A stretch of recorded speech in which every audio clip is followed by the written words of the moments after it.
Depuis plus de 2 siècles, Oak Island refuse de livrer ses secrets. Un mystère qui s'étend sur 230 ans, marqué par plus d'1 millier de tentatives de fouilles, plus de 200 millions de dollars dépensés et un flot ininterrompu de théories qui ont tenté, et échoué, d'expliquer ce qui se cache sous sa surface. Pourtant, en 2026, quelque chose a changé. Pas une rumeur, pas une autre supposition pleine d'espoir, mais des données, claires, cohérentes et impossibles à ignorer. Selon les derniers rapports, une structure scellée a été détectée à une profondeur comprise entre 95 et 110 pieds.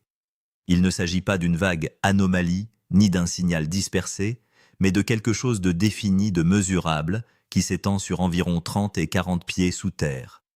Et ce qui rend cette découverte encore plus stupéfiante, c'est la valeur estimée qui y est attachée. Si ce qui a été détecté est réel, s'il est intact, il pourrait contenir un trésor d'une valeur de près de 350 millions de dollars. Pour comprendre pourquoi ce moment est si différent, il faut remonter au début. En 1795, lorsque le Money Pit a été découvert pour la première fois, personne n'aurait pu imaginer l'ampleur du mystère dans lequel il mettait les pieds. Ce qui a commencé comme une simple excavation s'est rapidement transformé en quelque chose de beaucoup plus complexe. Au fur et à mesure que les premiers creuseurs s'enfonçaient, ils ont découvert des plateformes en bois placées à intervalles réguliers, de 3 mètres des couches de fibres de coco qui n'auraient pas dû se trouver là, et d'étranges formations de pierres qui suggéraient une construction délibérée plutôt qu'une formation naturelle. À partir de ce moment-là, Oak Island a cessé d'être une simple curiosité pour devenir une obsession. Au fil des décennies, d'innombrables équipes sont arrivées avec de nouvelles idées, de nouveaux équipements, et la certitude d'être celle qui allait enfin résoudre le problème. Et pourtant, à chaque fois, le même schéma se répétait. Alors que le progrès semblait à portée de main, le sol se retournait contre eux. Les tunnels étaient soudainement inondés par l'eau de mer. Les puits s'effondraient sans crier gare. On avait moins l'impression de creuser que de se heurter à une résistance, comme si ce qui se trouvait en dessous était déterminé à demeurer caché. Il y avait des indices, toujours des indices. Des fragments de bois, travaillés, des traces d'anciens outils, des couches non naturelles, enfouies profondément sous terre. Assez pour suggérer que quelque chose avait été construit là il y a longtemps, mais jamais assez pour prouver ce que c'était. Certains pensaient qu'il s'agissait d'un trésor de pirates enterré et protégé par des pièges élaborés. D'autres le reliaient aux Templiers, imaginant des reliques sacrées cachées loin du monde. Et puis il y avait ceux qui pensaient que ce n'était rien d'autre que la plus grande illusion jamais créée, une histoire qui avait consumé des générations à la poursuite d'une chose qui n'existait pas. Mais une question n'a jamais disparu. Tant de temps, tant d'efforts et tant d'argent auraient-ils pu être dépensés pour rien? Aujourd'hui, au cours de la saison 2026, dès la première semaine, quelque chose a changé. Les données reçues ne ressemblaient à rien de ce que l'équipe avait vu depuis des années. À des profondeurs comprises entre 95 et 110 pieds, des signaux forts ont commencé à apparaître, denses, stables et clairement définis. Il ne s'agissait pas de relevés faibles ou incohérents pouvant être écartés ou expliqués, mais d'anomalies concentrées, se répétant sur plusieurs balayages et pointant vers le même endroit exact. Lorsque les premiers relevés sont apparus sur les écrans, la réaction a été immédiate mais silencieuse. Pas d'excitation au début, mais de l'incrédulité. Un expert qui étudiait attentivement les données a rompu le silence avec une simple observation. Ce n'est pas normal. Il y a quelque chose de différent ici. Et pendant un moment, toute la salle a semblé retenir son souffle. Rick Lagina fixe l'écran immobile comme s'il essayait d'assimiler ce qu'il voit. Marty insiste pour vérifier à nouveau les données car Oak Island a une longue histoire de faux espoirs de signaux qui semblaient prometteurs, pour ensuite s'évanouir dans la déception. Mais cette fois, les relevés ne changent pas. Ils restent stables. Ils se répètent, et cette constance fait qu'il est impossible de les ignorer. Au fur et à mesure que les données de forage se superposaient au scan, l'image devenait encore plus claire. Il y avait une zone distincte s'étendant sur environ 30 à 40 pieds, où la densité était significativement plus élevée que le sol environnant. Ce n'était pas aléatoire. Cela formait une frontière presque comme si quelque chose avait été délibérément construit à cet endroit, quelque chose de distinct du sol naturel qui l'entourait. L'un des ingénieurs parlant à voix basse mais avec un poids certain dans la voix a déclaré que si cette interprétation était correcte, alors pour la première fois depuis toutes ces années, ils n'étaient pas simplement en train de chercher, ils étaient directement sur la cible. Mais ce sentiment de possibilité grandissant s'est accompagné d'une autre chose, la peur. Car Oak Island a l'habitude de changer l'issue au tout dernier moment. Par le passé, des signaux forts n'ont abouti qu'à des puits inondés et à des tunnels effondrés. L'île a l'art de transformer la certitude en doute en un instant. Et pourtant, cette fois-ci, la différence était indéniable. Les données ne provenaient pas d'une seule source. Elles étaient confirmées par de multiples technologies, chacune indépendante, chacune indiquant la même profondeur, le même endroit, la même anomalie. Pour la première fois, peut-être la question n'était plus de savoir si quelque chose existait sous terre. La question s'était transformée en quelque chose de beaucoup plus spécifique, de beaucoup plus urgent. Qu'y a-t-il exactement sous terre? Le véritable tournant dans ce chapitre de l'histoire d'Oak Island n'est pas la chance, mais la technologie. Dans le passé, les fouilles étaient guidées par l'instinct et des informations limitées, comme si l'on cherchait dans l'obscurité avec seulement des fragments d'indices. Mais aujourd'hui, l'équipe dispose d'outils capables de voir sous la surface sans creuser le sol. Le balayage par muons est devenu l'une des principales percées. En utilisant des particules naturelles provenant de l'espace connu sous le nom de muons, les scientifiques peuvent observer la manière dont ces particules traversent la Terre. Lorsqu'elles rencontrent des structures solides ou des espaces vides, leur comportement change, ce qui permet aux chercheurs de cartographier ce qui se trouve en dessous en 3 dimensions. Appliquée à Oak Island, cette méthode a révélé une zone dense et clairement définie qui se distinguait nettement du sol environnant. La cartographie sismique a apporté une confirmation supplémentaire. En envoyant des vibrations contrôlées dans le sol et en analysant le retour des ondes, les scientifiques ont pu faire la distinction entre un sol meuble et des formations solides. À la même profondeur où les scanners à muons ont révélé des anomalies, les données sismiques ont indiqué une résistance uniforme, ce qui suggère quelque chose de compact, de structuré. Mais l'outil le plus puissant dans ce processus a été l'intelligence artificielle. Le volume de données, provenant de scanners à muons de relevés sismiques et de journaux de forage, aurait été pratiquement impossible à interpréter par l'homme seul. L'intelligence artificielle a traité toutes ces données ensemble, identifiant des modèles et des corrélations qui seraient autrement restées cachées. Et le résultat a été frappant. Tous les ensembles de données étaient alignés, même emplacement, même profondeur, même forme. Lorsque toutes les données ont convergé, l'image qui a émergé ne ressemblait à rien de ce qui avait été confirmé auparavant sur Oak Island.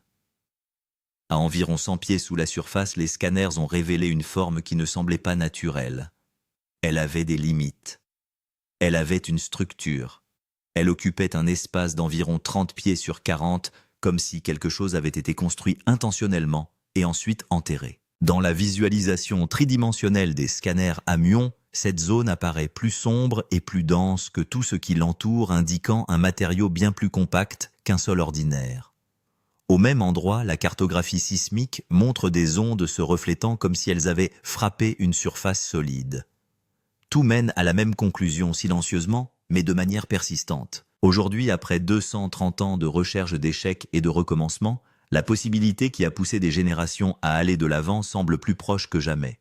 Elle n'a pas encore été prouvée, elle n'a pas été confirmée au-delà de tout doute, mais elle n'est plus seulement une histoire, ni une légende. Pour la première fois, on a l'impression que quelque chose de réel commence enfin à prendre forme sous Oak Island. Normalement, à cette profondeur, le sol est irrégulier et les couches sont mélangées.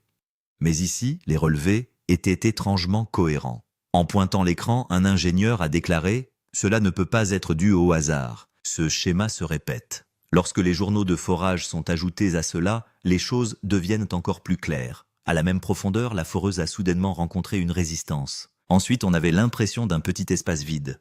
Et en dessous, à nouveau, une couche dure. Cette séquence correspondait exactement à ce que l'on peut attendre d'une chambre ou d'un système de tunnel construit par l'homme. Une couverture sur le dessus, un vide au milieu et un support en dessous. Le plus surprenant, c'est que l'une des couches était presque parfaitement plate. Il est rare que la nature crée une symétrie aussi parfaite. Et c'est là que la discussion entre les experts a commencé. Est-ce que cela pourrait vraiment être artificiel? Rick Lagina est resté silencieux pendant un moment, puis a déclaré « Si c'est ce que nous pensons que c'est, alors pour la première fois nous touchons le véritable cœur d'Oak Island. » Mais en même temps que l'excitation, il y avait aussi des doutes. Car Oak Island a déjà connu des moments comme celui-ci où tout semble parfait et où l'histoire bascule au dernier moment. Pourtant, et cette fois-ci une différence était claire, il ne s'agissait pas d'un simple signal. Il s'agit d'une preuve combinée provenant de plusieurs sources de données. Jusqu'à présent, tout était basé sur des scans et des signaux. Mais la confiance réelle a commencé à s'installer lorsque les carottes ont commencé à être prélevées. Car la plus grande vérité d'Oak Island était la suivante, le sol ne ment jamais. Des échantillons prélevés entre 95 et 110 pieds de profondeur ont fourni pour la première fois des éléments que l'on pourrait qualifier de preuves solides. Ce n'est pas une simple hypothèse. Dès que le premier tube de carottage a été ouvert, il ne contenait pas que de la terre. Des morceaux de bois brûlés étaient visibles. L'analyse en laboratoire a révélé des traces de carbone suggérant que ce bois pourrait avoir entre 2 et 300 ans. Un géologue a immédiatement déclaré « Il ne s'agit pas d'une décomposition naturelle mais d'un brûlage contrôlé ». La question était alors de savoir comment le bois brûlé avait pu atteindre une telle profondeur. La série suivante d'échantillons a rendu l'histoire encore plus sérieuse. Ils ont révélé des couches de pierre compactes d'une densité presque 2 à 3 fois supérieure à celle du sol environnant. Selon les rapports de forage, certaines de ces couches ont nécessité une pression environ 40% plus élevée que d'habitude pour être pénétrées. Il ne s'agissait pas d'un sol meuble, mais plutôt d'une formation compacte élaborée. Et le plus important, c'est que ces couches n'étaient pas aléatoires. Ils apparaissent de façon répétitive tous les 8 à 12 pieds, comme si quelqu'un avait construit une structure étape par étape. Puis vint le troisième indice le plus choquant des traces de métal. Des tests en laboratoire ont permis de trouver jusqu'à 0,5% de résidus métalliques dans ces échantillons, y compris des signes de particules à base de fer. À de telles profondeurs, ce type de concentration métallique se formant naturellement est considéré comme très rare. Certains experts ont pensé qu'il pouvait s'agir d'outils anciens ou d'une structure enfouie. À ce stade, 3 choses sont claires: du bois brûlé, des couches de pierre exceptionnellement denses et des traces de métal. Cette combinaison est extrêmement rare dans la nature, mais c'est aussi là que le débat a commencé. Certains experts ont parlé d'une rare anomalie géologique, tandis que d'autres ont clairement déclaré que ce motif n'avait pas l'air naturel. Il semble intentionnel. De vieux indices commencent enfin à prendre tout leur sens. Jusqu'à présent, les indices trouvés à différents moments semblaient être les pièces d'une histoire incomplète. Mais après les nouvelles données de 2026, pour la première fois, on a l'impression que toutes ces pièces commencent à se connecter. Depuis les premiers jours de fouilles sur Oak Island, une chose étrange n'a cessé d'apparaître. Des plateformes en bois tous les 10 pieds. De 1795 à de nombreuses expéditions ultérieures, les fouilleurs ont rapporté qu'au fur et à mesure qu'ils s'enfonçaient, ils trouvaient des couches de bois à intervalles réguliers, comme si quelqu'un avait construit un puits technique étape par étape en descendant. À l'époque, les gens ne comprenaient pas pourquoi ces plateformes se trouvaient là. Mais aujourd'hui, lorsque des carottes révèlent des morceaux de bois brûlés vieux de 2 à 300 ans, ce même schéma se reproduit. Il ne s'agit plus d'un phénomène aléatoire, mais d'un élément d'un système planifié. Vient ensuite l'une des parties les plus mystérieuses d'Oak Island, le système d'inondation en fibres de coco. Lors de nombreuses fouilles, notamment au XIXe et XXe siècle, les fouilleurs ont trouvé de la fibre de coco à l'intérieur de tunnels souterrains, alors qu'elle n'existe pas à l'état naturel dans cette région. Les experts pensaient que ces fibres étaient utilisées pour filtrer l'eau et en contrôler le débit. Cela explique pourquoi dès que quelqu'un atteignait une certaine profondeur, les tunnels étaient soudainement inondés d'eau de mer. Selon les estimations, ce système d'inondation était si avancé qu'il aurait pu être relié au littoral à des centaines de pieds de distance, amenant l'eau de manière contrôlée vers le puits d'argent. La signification est claire. Si ce système existe vraiment, c'est que ceux qui l'ont construit possédaient à la fois des connaissances techniques et une planification minutieuse. Lorsque les 2026 scans, les carottes et les relevés de structure ont été comparés aux anciens enregistrements, de nombreux éléments ont commencé à s'aligner parfaitement. Même profondeur, même modèle, même matériaux. Un historien a déclaré, après avoir vu les données, que c'était la première fois que le passé et le présent racontaient la même histoire. Rick Lagina était du même avis. Ce que nous avons lu pendant des années commence maintenant à apparaître devant nous. Mais c'est là que se pose la plus grande question: si tout cela était vraiment un système planifié, des plateformes en bois, des tunnels d'inondation, des couches non protégées. Après tout ce qui a été découvert jusqu'à présent, les signaux, la structure et les carottes.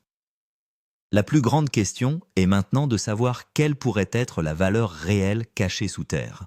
L'histoire d'Oak Island n'est pas seulement une histoire de mystère, mais aussi une histoire de grands chiffres. Sur la base des données de 2026, les experts ont préparé une estimation détaillée. Ils ont combiné la taille de la structure souterraine, les mesures de densité et la concentration possible d'or, et le chiffre auquel ils sont parvenus était choquant. Selon eux, si cette chambre est réellement aurifère, elle pourrait contenir environ 150 000 onces, voire plus d'équivalent or. Si l'on considère le prix de l'or aujourd'hui qui est d'environ 2300 l'once, alors avec un simple calcul, sa valeur atteint quelque part entre 300 millions de dollars et 350 millions de dollars. Cela signifie que rien qu'en termes d'or brut, cette chambre pourrait devenir l'un des plus grands trésors de toute l'histoire d'Oak Island. Mais l'histoire ne s'arrête pas là. De nombreux experts pensent que si cette chambre contient également des artefacts historiques, des pièces de monnaie ou des objets rares, leur valeur pourrait être plusieurs fois supérieure à celle de l'or proprement dit. Il existe de nombreux exemples dans l'histoire où les artefacts valent bien plus que leur valeur en métal. Un analyste minier a clairement déclaré que si cette chambre est intacte, elle pourrait devenir la plus grande découverte de trésors en Amérique du Nord. Rick Lagina a également approuvé, après avoir entendu cette estimation, en disant que ce n'est pas seulement une question d'argent, mais que cela pourrait être un moment qui changera l'histoire. Cependant, tous ces calculs sont encore basés sur des projections, ce qui signifie que la véritable confirmation ne viendra que lorsque la chambre sera entièrement ouverte. Sur Oak Island, si le trésor est important, les risques le sont tout autant. Ici, les fouilles ne se limitent pas à l'excavation. Il s'agit d'un défi à relever étape par étape, où une erreur peut mettre fin à toute l'opération en quelques secondes. Et le plus grand ennemi est l'eau. Depuis des années, on constate que dès que l'équipe s'approche d'une profondeur critique, l'eau de mer commence soudainement à inonder les tunnels. Selon les estimations, des milliers de litres d'eau peuvent remplir le puits en l'espace de quelques minutes dans les tunnels d'inondation souterrains. Si l'on y prend garde, l'ensemble du site d'excavation peut être submergé. Le deuxième danger majeur est l'effondrement des tunnels. À des profondeurs d'environ 100 pieds ou plus, la stabilité du sol elle-même devient un défi. Au fur et à mesure que le forage s'approfondit, la pression sur les couches supérieures ne cesse d'augmenter. Si une seule coupe erronée est effectuée, l'ensemble du puits peut s'effondrer. Cela s'est déjà produit à de nombreuses reprises. C'est là que des mois de travail ont pris fin en un seul instant. Le troisième risque et le plus dangereux est le manque d'oxygène. Travailler dans des espaces aussi profonds et confinés n'est pas facile. Si le système de ventilation tombe en panne, les niveaux d'oxygène peuvent chuter dangereusement en quelques minutes. C'est pourquoi les capteurs, les protocoles de sécurité et les systèmes de secours doivent être prêts à chaque étape. Et au milieu de tout cela, il y a une autre pression invisible, l'argent. Le coût d'exploitation quotidien d'Oak Island peut atteindre entre 25 et 25 millions de dollars par jour. Chaque machine, chaque membre de l'équipe, chaque heure s'ajoute au coût. La signification est claire, si l'excavation s'arrête, ce n'est pas seulement la progression qui s'arrête. Des millions de dollars sont dépensés chaque jour. Au fur et à mesure que les données sur Oak Island se précisent, le mystère mais aussi l'émotion atteignent leur paroxysme. Car il ne s'agit pas d'un simple projet, c'est le rêve de Rick Lagina depuis de nombreuses années. Lorsque les nouveaux scanners et les carottes ont montré des signaux forts. Rick est devenu complètement silencieux pendant quelques instants. Il a continué à regarder l'écran comme s'il essayait de comprendre la chose même qu'il avait attendue toute sa vie. Puis lentement, il a dit « Si c'est vrai, alors nous l'avons enfin atteint ». On pouvait clairement voir dans les yeux de Rick qu'en plus de l'excitation, il y avait aussi un poids émotionnel. Il ne s'agissait pas seulement d'un trésor, c'était la réponse à tout son voyage. De l'autre côté, l'approche de Marty Lagina était un peu différente. Il était tout aussi enthousiaste, mais tout aussi prudent. Il a immédiatement parlé de recouper les données et d'obtenir des vérifications de plusieurs systèmes. Marty a clairement dit que nous avions déjà vu des signaux forts auparavant. Nous avons besoin de preuves, pas d'hypothèses. Pour lui, il ne s'agissait pas seulement d'une découverte, mais aussi d'un investissement à fort enjeu, où chaque décision pouvait faire une différence de plusieurs millions de dollars. Même parmi les experts, la situation n'était pas tout à fait claire. Certains géologues et ingénieurs, après avoir examiné les données, étaient convaincus de l'existence d'une structure artificielle en dessous. Ils affirmaient que des motifs aussi cohérents ne se forment pas naturellement. En même temps, certains experts restaient dubitatifs. Ils pensaient qu'il pouvait s'agir d'une formation géologique rare et qu'il serait risqué de tirer des conclusions trop hâtives. À plusieurs reprises, la salle tombait dans un étrange silence. Tout le monde regardait les données, mais personne ne disait rien. Silence, incrédulité et petite réaction entre les deux.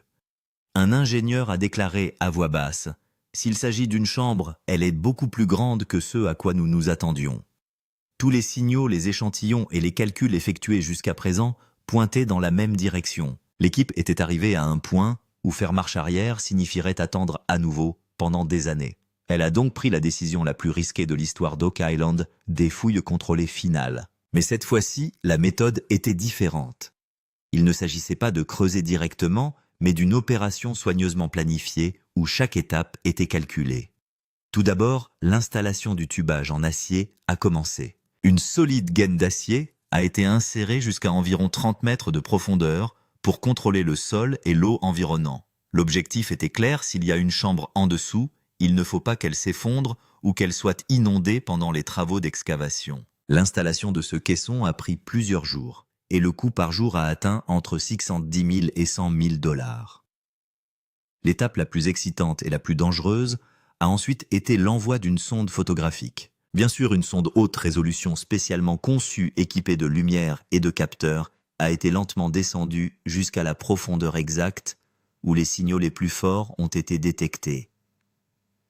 Toute l'équipe s'est tenue devant les écrans car pour la première fois, ils étaient sur le point de voir ce qu'il y avait à l'intérieur sans creuser. À mesure que la sonde commençait à descendre, la tension augmentait à chaque mètre. Les signaux étaient surveillés, les mesures de pression vérifiées, et chaque seconde donnait l'impression que quelque chose d'important était sur le point de se produire. Un technicien a déclaré à voix basse « S'il y a quelque chose ici, nous sommes sur le point de le voir ». Parallèlement, les préparatifs en vue d'une excavation contrôlée se poursuivaient également. Cela signifiait que si la sonde confirmait quoi que ce soit, des fouilles limitées et précises commenceraient immédiatement afin que la structure ne soit pas endommagée et que le risque reste minimal. Et il ne s'agissait pas de fouilles normales, mais d'une excavation à un niveau chirurgical. Rick Lagina a regardé l'équipe et a dit « Nous avons attendu pendant des années. Il ne reste plus que quelques étapes à franchir. Ce moment est enfin arrivé. Celui que les gens attendaient depuis plus de 230 ans. Toutes les données, tous les signaux, tous les efforts, tout se résumait à un seul point, à quelques mètres de distance. Les données affichées à l'écran étaient les plus fortes jamais vues. Les scanners à muons, les données sismiques et les relevés des sondes indiquent tous la même chose. La cible est juste devant. Le profondimètre indique environ 102,103,104 pieds. La tension montait d'un cran à chaque pas. Auparavant, les signaux étaient dispersés, mais maintenant, ils étaient clairement définis. Une frontière nette était visible comme si une structure solide se dressait juste devant nous. Un ingénieur a dit à voix basse « C'est ici, nous sommes juste au-dessus ». La salle est restée silencieuse. On n'entend que le bruit des machines et le doux bip des moniteurs. Personne ne parle fort car tout le monde sait que c'est le moment où l'histoire va s'écrire ou bien où tout va s'écrouler. La sonde caméra est maintenant très proche de l'endroit exact où l'anomalie la plus forte a été détectée. Alors que la sonde s'enfonce un peu plus, les images sur l'écran commencent à vaciller. Pendant quelques secondes, des formes apparaissent. Des surfaces planent, des arêtes vives. Mais la clarté n'est pas encore totale. Un membre de l'équipe a presque chuchoté « Ça n'a pas l'air naturel ». Rick Lagina avait les yeux fixés sur l'écran. L'excitation se lisait sur son visage, mais aussi la peur. Il dit lentement « S'il s'agit d'une chambre, alors pour la première fois nous nous trouvons devant le cœur d'Oak Island ». Mais la pression était tout aussi intense. Mais le coût augmentait à chaque minute. L'ensemble de l'opération a déjà atteint un taux de consommation hebdomadaire de plus de 250 000 $. L'équipement fonctionne au maximum de sa capacité. L'équipage est épuisé. Mais personne ne voulait s'arrêter. Marty Lagina, examinant la situation, a déclaré « Nous sommes très près du but, mais c'est précisément là que se produisent le plus grand nombre d'erreurs. » Et c'était vrai. L'histoire d'Oak Island est pleine de moments comme celui-ci où tout semble parfait et où à la dernière seconde, l'eau, l'effondrement ou une erreur de calcul détruit tout. La sonde est sur le point de toucher cette zone précise. Les relevés sont à leur maximum. Les capteurs de pression sont stables. Tous les indicateurs sont au vert, mais l'incertitude demeure. Tout le monde dans la salle se pose la même question. S'agit-il vraiment d'une chambre au trésor de 50 millions de $ ou d'une illusion de plus? L'histoire se trouve maintenant à son tournant le plus critique où tout pointe vers une réponse. Mais toute la vérité n'a pas encore été révélée. L'aperçu donné par la sonde de la caméra, les surfaces planes, les arêtes vives et l'étrange espace vide ont permis de clarifier une chose. Il y a bien quelque chose en dessous, mais la plus grande question est de savoir ce que c'est exactement. Certains experts pensent encore qu'il pourrait s'agir d'un vide naturel, un espace souterrain vide qui s'est formé au cours de millions d'années. Selon eux, la pression, l'érosion et l'écoulement de l'eau peuvent parfois créer des structures qui semblent artificielles. Mais de nombreux experts ne sont pas de cet avis. Ils affirment clairement que les données qui ont été publiées, les limites uniformes, les couches répétées, la mer et la densité constante sont presque impossibles à créer par la nature. Rick Lagina était du même avis et a déclaré que si cette structure était naturelle, il s'agirait de la structure géologique la plus étrange d'Oak Island. D'un autre côté, Marty a clairement déclaré que si cette structure était artificielle, nous nous trouvions devant l'une des plus grandes découvertes de l'histoire. C'est exactement là que toute l'histoire s'enlise. Les données sont solides, les signaux sont clairs, mais il manque encore une confirmation définitive. C'est pourquoi l'équipe a décidé que la prochaine étape serait encore plus prudente. Grâce à des forages plus profonds, à un tubage en acier plus large et à des sondes à caméra perfectionnées, ils essaieront de comprendre pleinement cette structure. Dans cette prochaine phase, le coût estimé pourrait atteindre entre 5 et 10 millions de dollars. Mais aujourd'hui, il n'est plus question de reculer, car si cette chambre existe vraiment et qu'elle renferme un trésor d'une valeur de 300 millions de dollars à 350 millions de dollars, alors il ne s'agira pas d'une simple découverte. Il changera toute l'histoire de la chasse au trésor. Mais la plus grande vérité d'Oak Island est la suivante. Chaque fois que l'on a l'impression que tout est enfin clair, c'est exactement au moment où l'histoire prend une autre tournure. Aujourd'hui encore, la situation est la même. Tout est devant nous, mais la vérité reste incomplète. Et c'est ce qui rend ce mystère si particulier. Il vous rapproche incroyablement de la réponse, mais c'est la dernière étape qui est la plus difficile. Que se passe-t-il ensuite? Personne ne le sait. Seul l'avenir nous dira si cette chambre s'ouvrira réellement ou si elle n'est qu'une illusion de plus. Mais avant d'y aller, pensez à une chose, si un signal aussi massif a été découvert à 100 pieds de profondeur, imaginez à quelle profondeur le véritable trésor pourrait encore être caché.